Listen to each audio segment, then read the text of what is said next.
Doti. My daughter. What is saying mwanangu? Rega nditi gaga ndina airtime. I've catched the news kuti wane pamuwiri mwanangu ndepani. Baba vike account viki wacho. Mwanangu ndogara nchikutaura kangani kuti murume womunhu wakafanana nebere arifambiki naro mwanangu. Aiwa Doti, you are disappointing me. Wangu wati viki mwana wacho zvaka zvichimeka sense. Murume womunhu it's completely transactional. Kumurume womunhu chingori chihure mwanangu. Achikupa it's give and take ika. Heka murume womunhu wakafanana nebranded car. Uye ndinaye kubawa mwanangu. Chinzwa Doti tete gare plan. Andivererwi mwanangu. Kuna anonzi boss lady mwanangu. Anoita anonzi maswords, maora swords.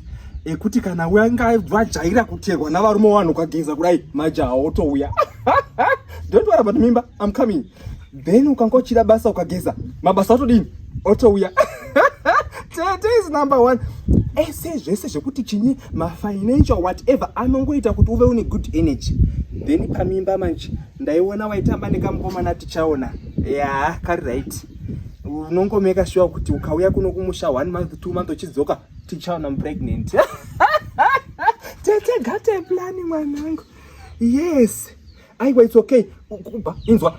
Good. Pane msikana uya bhuru wako uya une zvidya zvitema uya. Ane mayoni anodzazi mayoni soap yekuti anogeza zvichichena.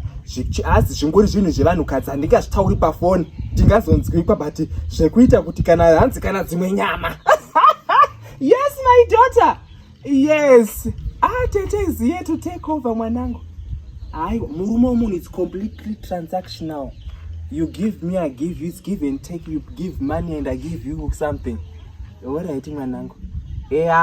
Kumurume womunhu akuitwi nhumbu. Ibasa. Alright Doti.